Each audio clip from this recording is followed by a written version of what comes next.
are back with something new. I am one of your hosts, Amber Solaris, and welcome to the first ever season of Reign of Pain, where we dive into the edges of desire, thrill of endurance, with the art of sadomasochism and pain-related play. So, this is your space to explore, educate, power. Whether you're a seasoned player or you're just beginning your journey into this form of play. So pain play isn't just about sensation, it's about that sense of trust and connection and really transformation. Every episode here will shed light on different techniques, different explorations, journey. Of course, we'll talk about the safety stuff and the inner worlds of people who embrace the sting, the thud, and the different sensations while they surrender to seeing stars. So step into the night and embrace the unknown and find your own version of the Reign of Pain. And of course, as always, a little bit of a content warning. This is listener discretion advised. There is a content warning for potentially distressing topics. We will be discussing a multitude of adult-only topics here, and so you are encouraged to consider your own capacity before continuing.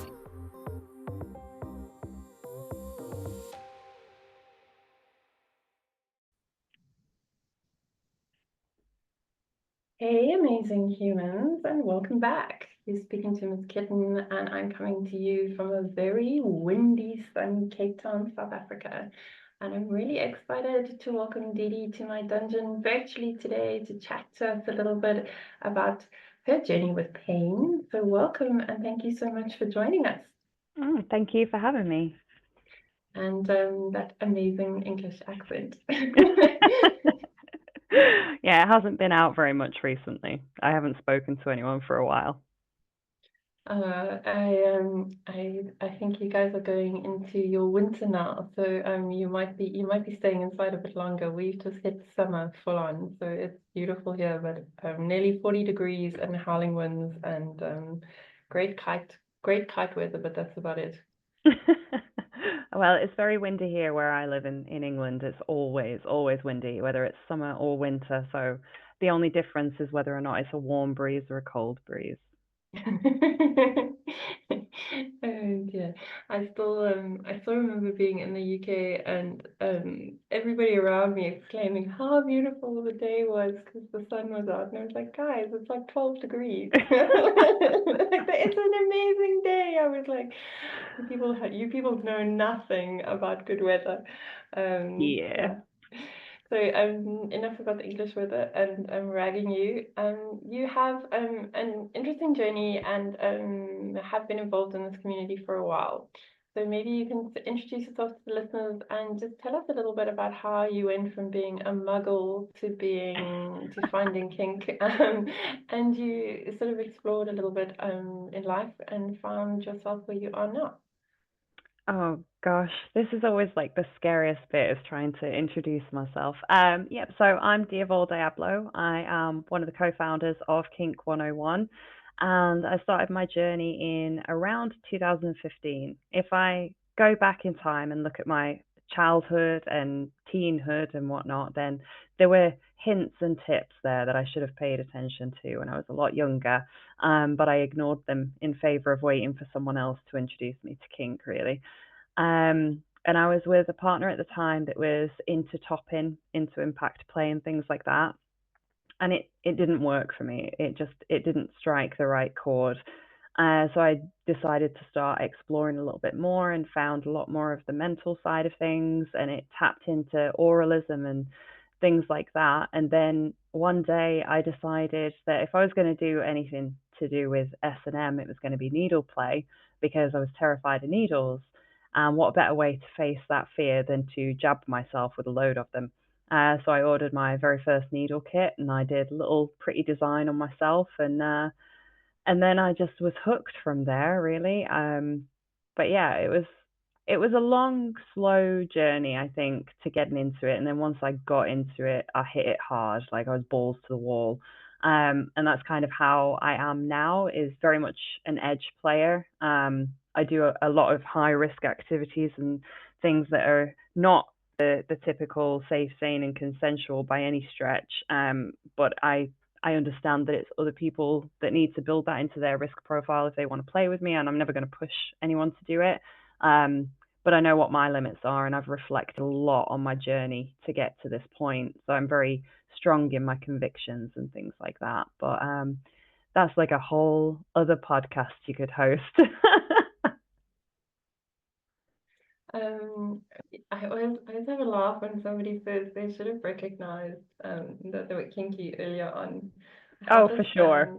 I have this memory of being about 13 and being at a friend's birthday party, and she had a twin brother, and her mom had one of these weight loss devices, I think from the 1900s, where she sort of strapped the device to your stomach, and then you push the button, and it like put off a lot of electric shocks through your body.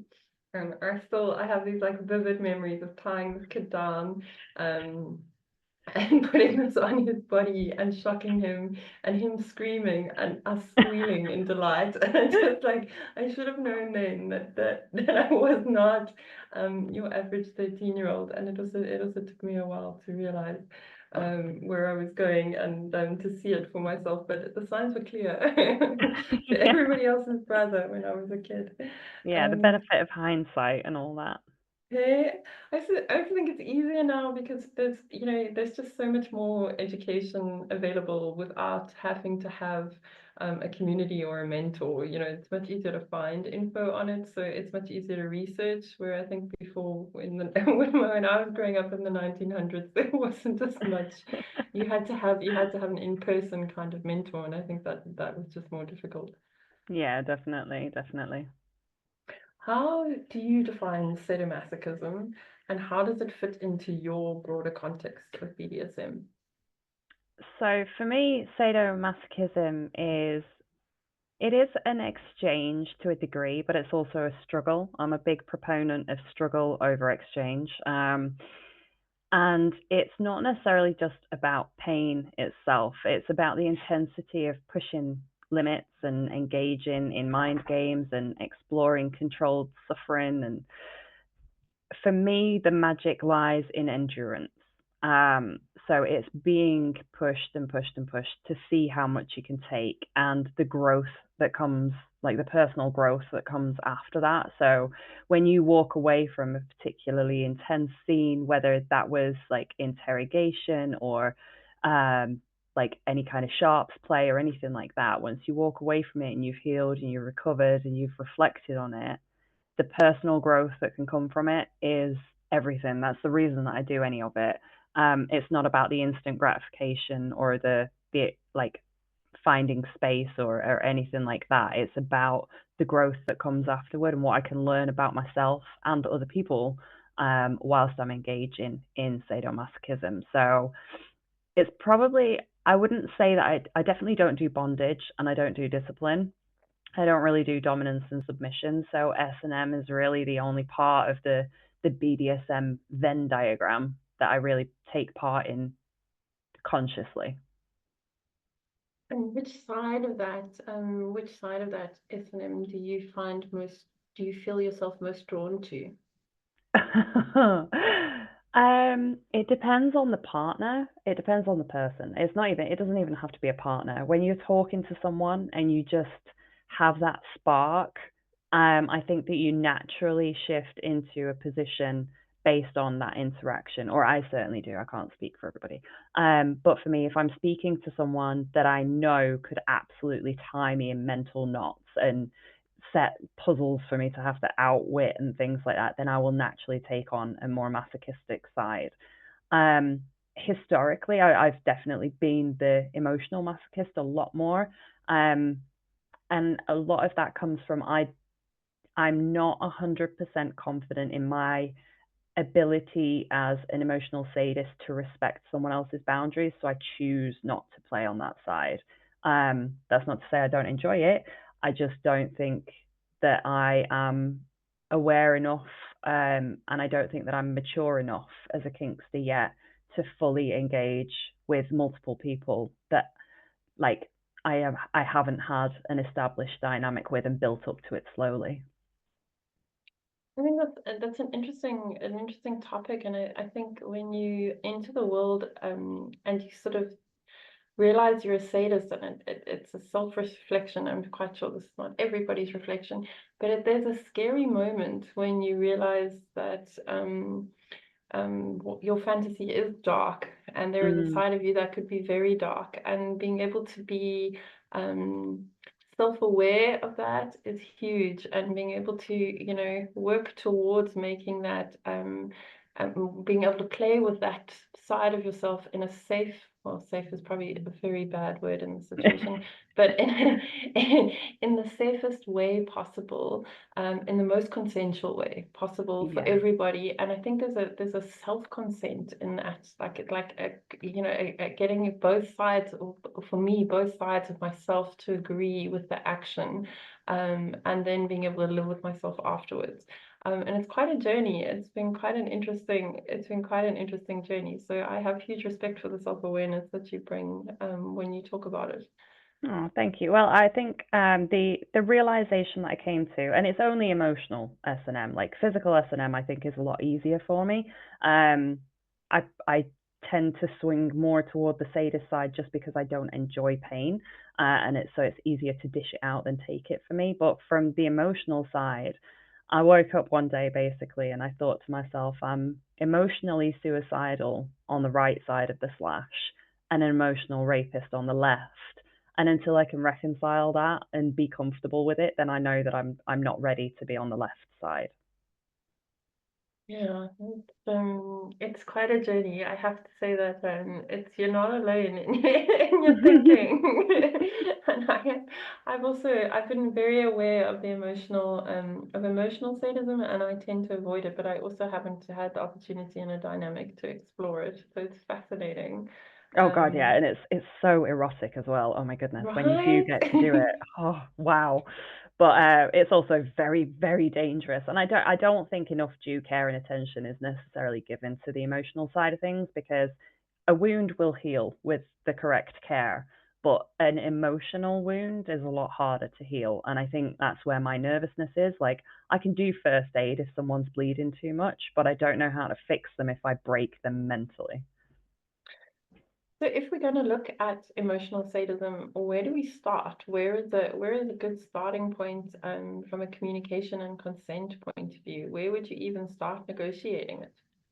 Oh gosh, that's a very good question. I think that you have to be able to express negative triggers, but also positive triggers. So if you have cues or phrases that kind of reinforce your confidence or your trust in the other person or your personal strengths and things like that, I think that you should negotiate them into your scene. So even if you're doing like a heavy degradation and humiliation scene, there's little things that you can say as the sadist, or that you can nudge the sadist toward and say, look, this is the kind of reassurance that I need. I don't want you to break character, but I need you to say, like, you're tougher than I thought is like a validating statement, or, only you could get this far, and things like that. I think it's really important to build your positive triggers in during the scene, like to be used during the scene rather than just relying on them for aftercare, because sometimes aftercare is just too late. Like, yes, it might be immediately after the scene, but it can still be too late when you're doing emotional S&M. And I think when you're kind of building up what you want the scene to look like and things like that, it's a perfect opportunity to flirt between yourselves as people and learn what it is that makes them tick a little bit and what it is that gets the kind of responses that you like as a sadist. And you can have that fun as part of the negotiation, and kind of remember it and take it to stock and build that into how you're going to present your character within the scene. Because I think to some degree we're always playing a character when we're in a scene, because we want to not please the other person, but we want to make it a pleasurable experience for the other person. So you're playing this part almost. And I think that when you're negotiating, it is just a perfect opportunity to dance with all of those different ideas from the safety of it just being a conversation, and like, you know, you can say, okay, that definitely doesn't work, or oh, I quite liked how they reacted to that. I might have to press a little bit on that button. And it also gives you the opportunity as the masochist to say, I really liked the way that you spoke to me, like when you were being a little bit sarcastic with me was like quite arousing. I'd like you to build that into the scene, or I didn't like it and I don't want you to talk to me like that. It's not what I'm looking for. You know, if you're using like personal turns of phrase or things like that, you can say, no, I want it to be like an anonymous encounter almost, and things like that. So I think your negotiation needs to be like one really big chat up line almost, and use it for that. But always keep in mind that you can build the positives into a negotiation just as much as you can state what your limits are. Limits are super important, but so are your positive side of things. And I think if there was one thing that I wanted people to take away, it's that aftercare can happen during the scene. It doesn't have to be after. It is just care. That's what you need, is care. And you should never ever discount how important that is during emotional S&M scenes. I love a couple of things that you said that really really resonated with me. The first one is that negotiating is like a dance that you're flirting with the other person.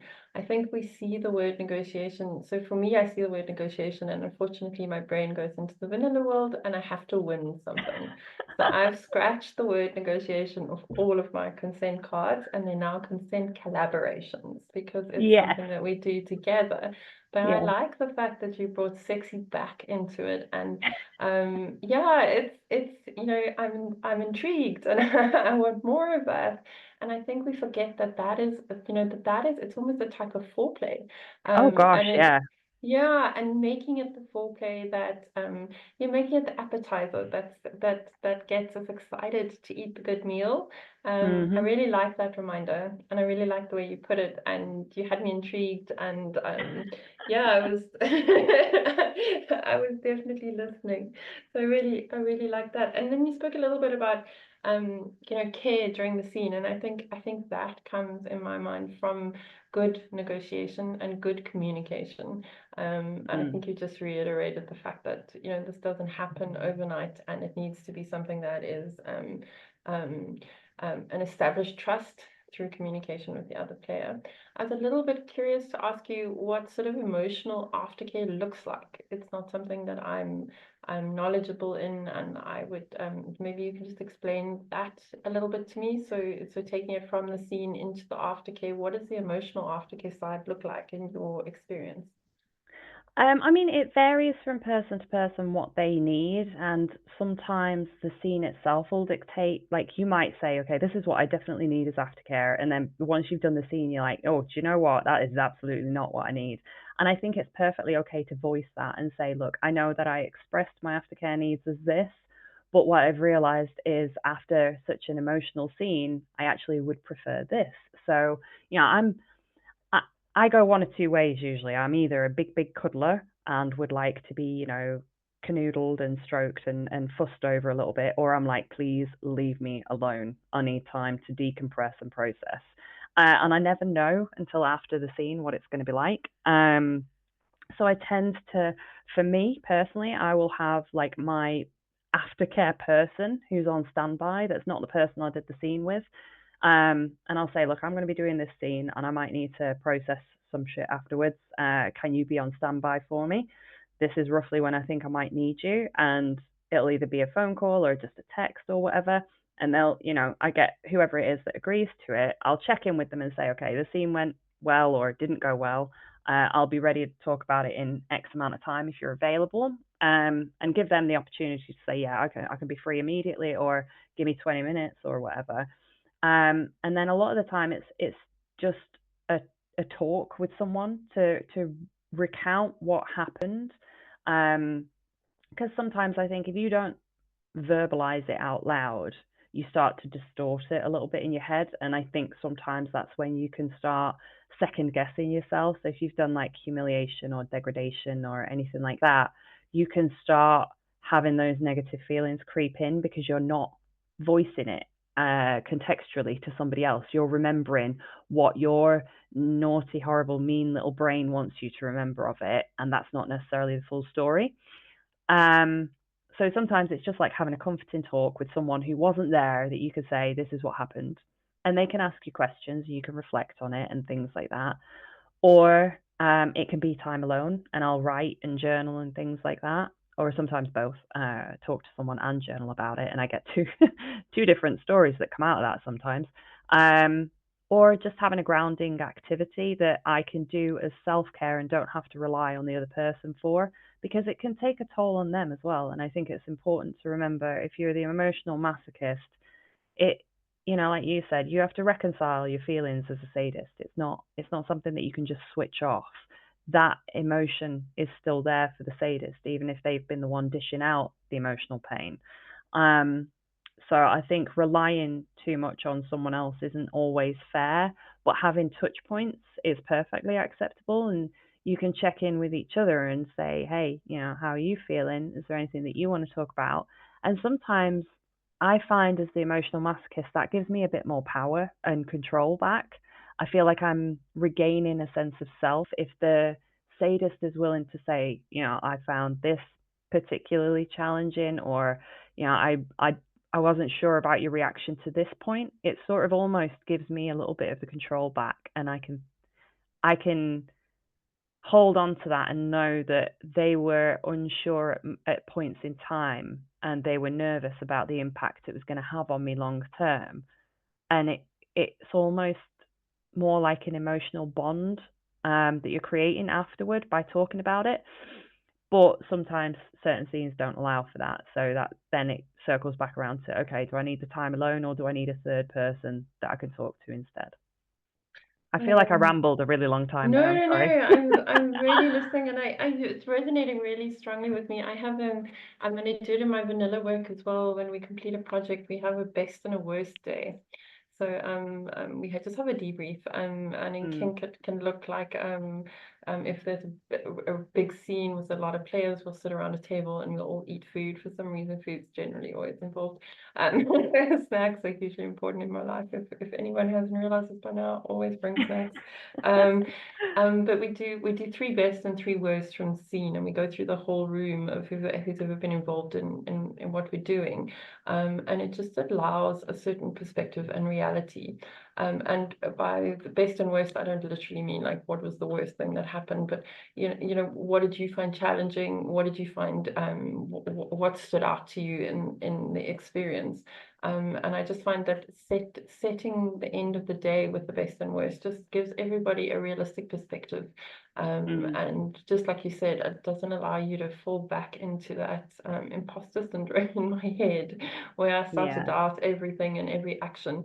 And I think that you're talking about something similar to that. Just checking in has a sense of reality, and then it does increase the bond. And I think we're all to sometimes hear somebody else's perspective solidifies our experience a lot of the time as well, and can leave everybody with a more solid bond when they leave the room. So I really appreciated that, and now I'm rambling.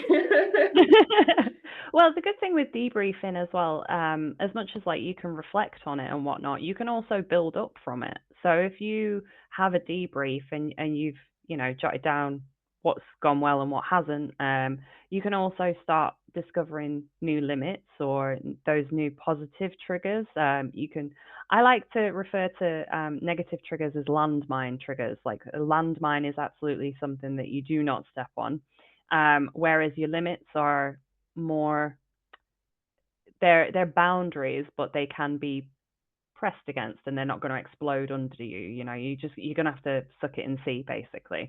And then you've got your positive triggers, which are the things that, like, oh my god, if you do that, I'm just going to be putty in your hands. And you'll build those up every time you have a scene. You'll uncover new good and bad and maybes. And I think having that debrief is a really good opportunity to open up about them and explore them a little bit more. And if particularly if you have it with like a third person that's not been in the scene, sometimes you get that validation. Like even just talking to you now, like the things that you're saying are resonating with me, and the things I'm saying are resonating with you. I think having that as part of your debrief to talk to someone that's not necessarily gone through exactly the same thing, but has a perspective on it, it can help you refine what it is that you want in future as well. You said something there that I really both as like, especially as a top, I think I don't I'm still as a bottom almost quieter, but as a top, having information on my bottom is so beautiful, because I want the experience to be all it can be, and I can only do that with information. So I think Kink has been the one thing that's taught me that no is phenomenal, because no gives me a solid answer to something, and that the debrief has done the same thing. It's given me solid answers to build better scenes, to just to create things that are more individually designed to please and to bring pleasure to the human being that I'm working with. It's all the information about that human being. And I think that that's what this journey is about, is finding out about myself and about the person that I'm playing with, so that we can refine it and make it just fantastic, just better. And that information you shouldn't be scared of. I think in the beginning, as a baby masochist, I was really scared to add my voice to the pot, and I'm less scared now, because it means that I'm giving my top information. And it's interesting, because as a top, I have a really strong voice, but as a bottom, I don't. And it's a voice that I've really had to work on making stronger, because that information to me as a top is so relevant and so important. I'm often nervous to give it as a bottom.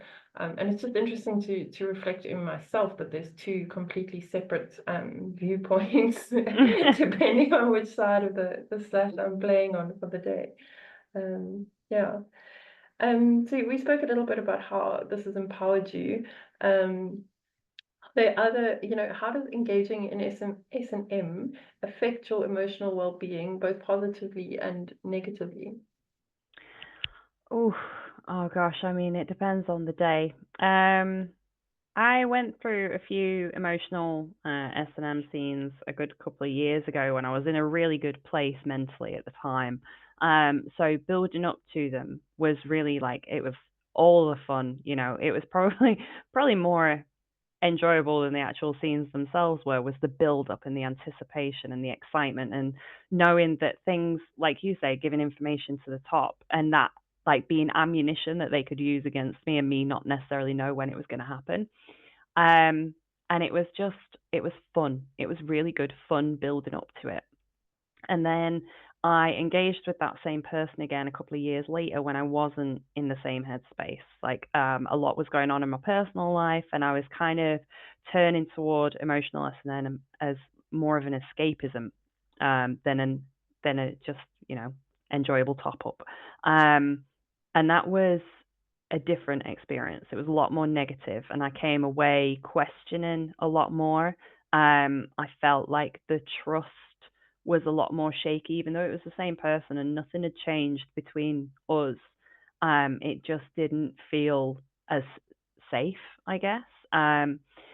So the positives that I've taken away from it are, like I said, you have this sense of personal growth and self-discovery. You reveal resilience within yourself, and you start to learn how to navigate your own emotional landscape. But the negative sides are, you start to question who you are after a while. And if an emotional S&M scene goes particularly badly from either side of the slash, you start to question your own sense of humanity. As a sadist, are you a complete monster? Like, are you out to actually destroy people's mental well-being with the kind of things that you can say and the poisonous barbs that you can leave in a person? Like, does that make you an absolute monster? And as the masochist, you come away and you think, is that actually what people think of me? Are other people just not saying it, and it's only because I gave this person the opportunity to say those kinds of things or put me into that kind of negative headspace that they did it because I'd asked them to? But would other people do it if they had the opportunity? And you start to just question your identity, I guess, if you don't go into it in the right mental headspace.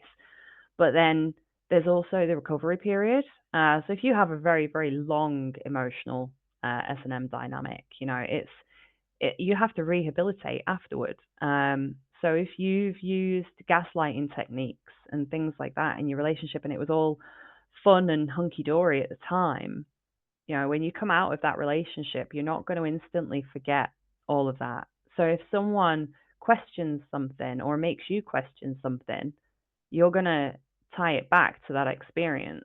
Especially if you're trying to go into like a non-emotional S&M dynamic, and they say anything that kind of throws you back into that headspace. I think people don't always take into account how long it can take to recover. It's like being a drug addict or an alcoholic. You have to rehabilitate yourself, and the road to recovery is never ending. You can fall off the wagon at any time with emotional S&M, just from hormonal changes, or someone says the wrong thing and you're just not quite in the right headspace. So I've forgotten the question. I'm sorry, I've ranted for that long. I've forgotten what the question was. No, you've put me onto another thing that you really brought up, and it's I don't play the emotional side at all. My kink is pure pain, giving and receiving it. So it's fascinating for me. You have me totally captivated. But in my play, capacity is key. If I'm going into a scene where I know I'm going to take 400 needles, I have to have physical and mental capacity. So it's just so interesting to hear how some of the common themes in what I look for in my own self-care comes so into play with the emotional side as well, because capacity is almost critical. And that emotional capacity is almost critical. But there's a and it took a long time. Like in the beginning, I give my capacity things numbers because it's just so much easier. Otherwise, if you ask me how I am, I'll tell you I'm fine. And that's fine, could be anything from a 2 out of 10 to a 10 out of 10. Like it just it depends. And if I'm sending it to you in a message, there's no tone behind it, you would never know. So, and I think we trained a bit in society to be fine all the time. And I think that's a problem. So I found in my first sort of year of kink is just that brutal self-honesty of I am what number out of 10 every morning, just so that I could check in with myself. So I wasn't putting myself in a situation where I couldn't adult ethically on a Monday morning. And just finding a way to manage my capacity. And that first year kink is super hard because it's, everything is amazing and you want it all, and it's a smorgasbord and you just want to keep feeding yourself this amazing food. Like it's snacks again. I went back to snacks. So understanding the capacity and having the honest self-awareness to say, I'm a 2 out of 10 today, it's not a good day for me to play. And also saying, I'm a 6 out of 10 today, so I'm going to play, but I need my top to be aware of that, because I can't go all the way. I still need it, whatever capacity I'm on today. When drop hits me, I'm going to drop 4 points, and I can't enter Monday morning on a 2 out of 10. It's just not going to work for me, and otherwise kink starts to be unethical in my life, because I can't cope at work and I can't cope with everything I have to do from a responsibility point of view. And for me, mine's a lot more of a physical thing. My job is very physical. I have to, I'm on my feet for about 9 hours a day. So, I have to physically be able to manage my job. So how do I do the physical side of masochism and still show up for work on a Monday? Because not going to work is unfortunately not an option. And and then being honest with myself and saying, well, I'd rather not kink today because I have to work on a Monday. That's super fucking hard. Nobody wants to be that much of an adult. Like, who wants to grow up to be that person? And I'm proud to say that I'm better at it. Like I probably will still do the scene, but with certain limits in place, and have stricter boundaries, and it will be shorter and lighter. I don't want to say I'm amazing and I won't play, but I will definitely make my top aware, and just being aware of that capacity is huge. So I think I think what you were saying is that, well, what I was getting from what you were saying is that the emotional capacity is so important, and that Yeah. self-awareness in it is just so important, and having a way to identify what it really is, because fine is not helping you in the situation. So being able to, and I mean, nobody wants to admit they're not a 10 out of 10. I do it in my group. So before my plays, we have a WhatsApp group. We always have an accountability person.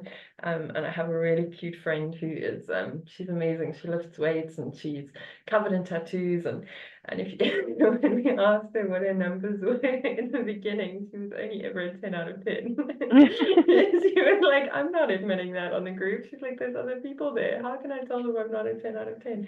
And she's not really realistic about it and honest about it.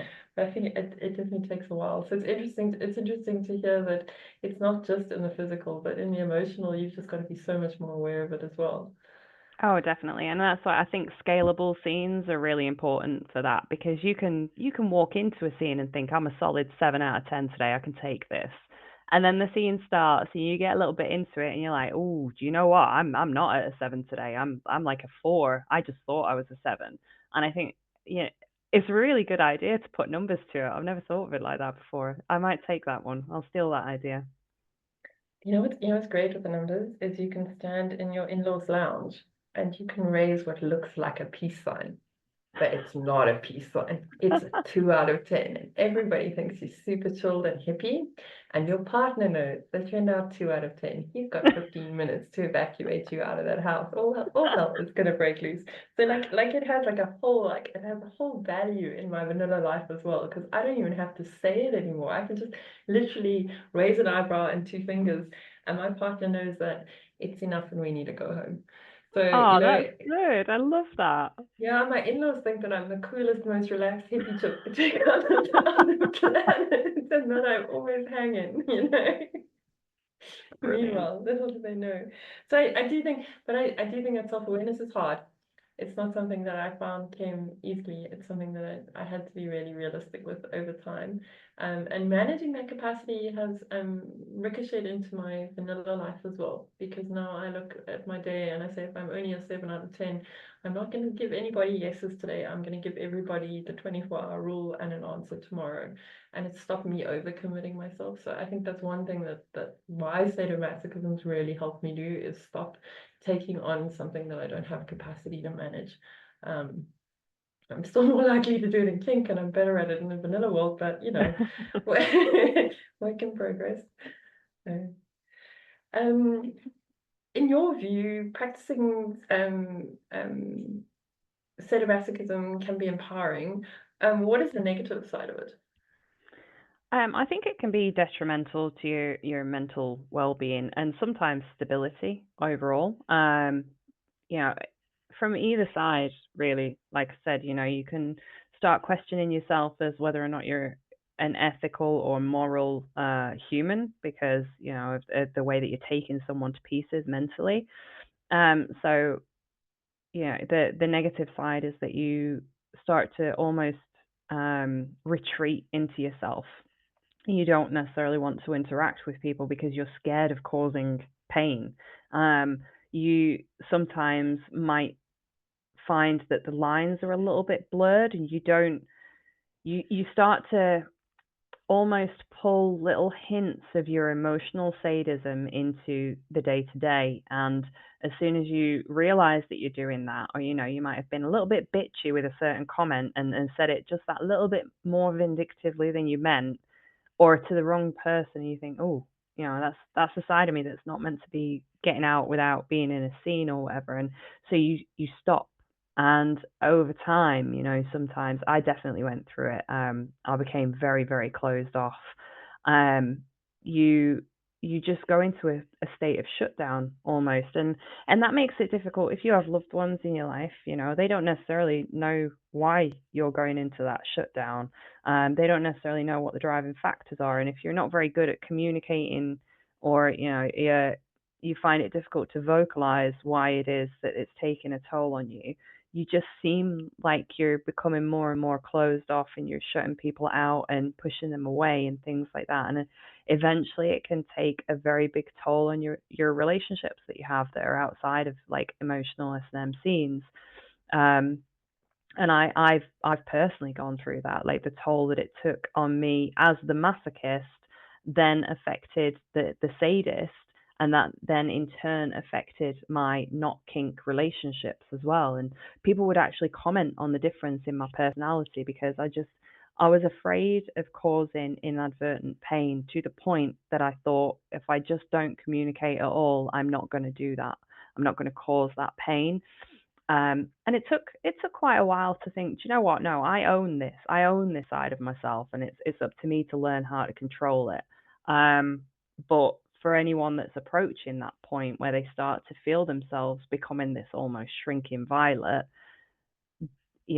that's what it could be. It could be that, and you just have to learn how to take control of it. And then from the right side of the slash, you can end up just being an absolute basket case. You have no idea of which way's up. You can find yourself questioning the intentions of anyone and everyone, because you don't know who. Well, it's not that you don't know who they are, but you don't know what their agenda is. If you've been taken to pieces by a very, very adept sadist, and someone else who isn't a sadist but is good at manipulating people, they'll be able to put you into that headspace, without you necessarily realizing, and suddenly you're in a position where you are being made use of at work, or you're being made a mug of by your friends, and they're taking advantage of you, and it's because you have that exchange of power that you're used to when you're in that kind of situation. But sometimes it overflows, and I think in essence the negative side of kink is the overflow into vanilla, when you don't want it to. It's all well and good if you can be an open kinkster, and kink and vanilla kind of cross over really, really well and whatnot. But sometimes you want to keep it in the jar, and it starts seeping over the edge, and you don't want it to. And I think that's the most negative part, because that you can't control the effect it has on everyone else. And sometimes it might be a positive one, and they might be like, "Oh, I really like this. Let's get into it." And other times it can just absolutely destroy your personal life. Thank you. That is very authentic, and I appreciate the share and the honesty. I think it's a realistic consequence, and I think everybody should be considering it. And I think it applies to the physical as well as the mental. And I think, yeah, the mentals. It's so interesting because I've never played. I've just never done it. I'm sure I'm selling it to you. I'm pretty. You must want to try it by now. It's terrible. I mean, like, I love pain, so bring it on. And I love a challenge. So you're not selling it. I can tell you that much. But it's just really interesting to conceptualize, because it's just something I've never thought about that deeply. And a lot of what you're talking about is about understanding personal boundaries. It's something that I didn't I didn't have when I joined the kink world. I have much better boundaries now. But how have you found those boundaries have changed over time, and do you feel stronger in your personal boundaries? I mean, boundaries and things are a difficult topic for me, because they shift at will. They are entirely made of sand, I think. But I think I feel a lot stronger in terms of, I know what I can take, and even if I can feel myself flagging a little bit, I know that I can take more, because I always have. Nothing has killed me yet, so it must have made me stronger. Which is probably not the safest or sanest way to approach things, but it is what it is, and it's how I approach life. Like, I'm very much a proponent of what doesn't kill you makes you stronger. You just have to approach it in a way that isn't likely to kill you, and can teach you something about who you are, and the way that you conduct yourself, how you interact with other people, and what you can share with someone else. I think that's probably like the best thing that I've taken away, is an experience that I could share with other people. And I find that very, very valuable, because even if I feel like I've got nothing left to learn about this one particular experience I went through, it could save someone else's life, which is, like a really bold statement, but in essence, it could. Someone could be really, really struggling with something, and even if it's just one word out of all of the words that I come out with that resonates with them and makes them take stock and realize that there's a way out of this emotional like maelstrom that they're stuck in, that makes everything worth it. I love that. And I think that's something that I'm finding in doing the podcast and being involved on a bigger platform and just connecting with other kinksters. That their words have definitely improved my journey and helped me get to know myself better. So really nice to hear it echoed back from you like that. If you had any advice for new kinkster Didi on your journey, what would it be, and what would you have liked to hear? Oh God. Well, the one that we've encountered most commonly, like whenever I've asked someone that question, is go slowly. Like they wish that they'd gone slower in the beginning. And it is a very, very valuable lesson to take away. Like don't just dive in at the deep end. But I am utterly terrible at taking my own advice, so it wouldn't have worked if I had heard that. I don't think anyway. I'll be honest, I probably would have just dived in anyway. But I think if someone had told me that there's no one way to do kink, and it's both subjective and objective. People will always interpret different kinks in different ways, whether it's their cultural upbringing or their social standing. Any number of factors will change how someone will interpret a kink, but there will always be someone out there that will resonate with one of your kinks, no matter how out there and left field you think it is. One day you will find the person that speaks to that little part of your kinky soul, and you should revel in what it feels like when you do find it. Don't throw all of your personal life away on it. And I wish someone had told me that. But enjoy it for what it is when you find that person that you resonate with, because no one in this world can possibly be entirely alone. There will be something that resonates with someone out there. You just have to be willing to voice it. Oh, thank you. I love that. I also like the advice of please don't throw your life away for that one person, because little me wouldn't have listened to that, but that resonated with me. I was like, hell, been there, done that.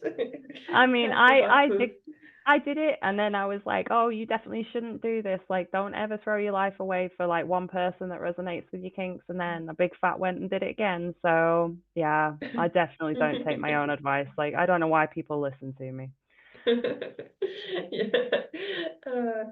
I've had a really great time sharing this space with you, and just huge gratitude from me and from my team for being involved and bringing your voice into our community and connecting with us. I'm really grateful. So yeah, welcome to Rain of Pain, and thank you for joining us. I've loved it, and I hope my listeners will enjoy it as well. Is there any way that my listeners can connect and to your platforms? Is there any social media links that you want to share? Yeah, certainly. I mean, I'm always available at Kink 101, either on FetLife or Instagram. And then we've got the kink101.com website. And if they want to get in touch with me personally, then you can, but bear in mind that I do have opinions that are very strong. We don't voice opinions on Kink 101, but I certainly will. And it's DiavalDiablo on FetLife. I do have other social medias, but I'm terrible at using them. So FetLife's probably your best bet if you do want to reach out to me. Thank you so much, and we'll drop those in the show notes as well. And then for all my listeners, I hope you guys are getting excited and that we're starting to build some excitement for Rain of Pain. We have our early bird tickets up for sale. So if you haven't got one, I don't know what you're doing with your life. With all the family holidays coming up, you need to have something to look forward to. So buy yourself a ticket. If you need a scholarship, please reach out to my team. We really believe that education should be for everyone and that cost should not be a barrier. And we are happy to help you and make a plan We have a full BIPOC scholarship that you just need to reach out for, and we really encourage that. And yeah, keep listening and keep sharing your thoughts and ideas with me. And yeah, just a huge gratitude to all of you who've been with me for 4 seasons and are still here. I really appreciate that. And from my dungeon in a very sunny Cape Town, lots of love and kitten kisses.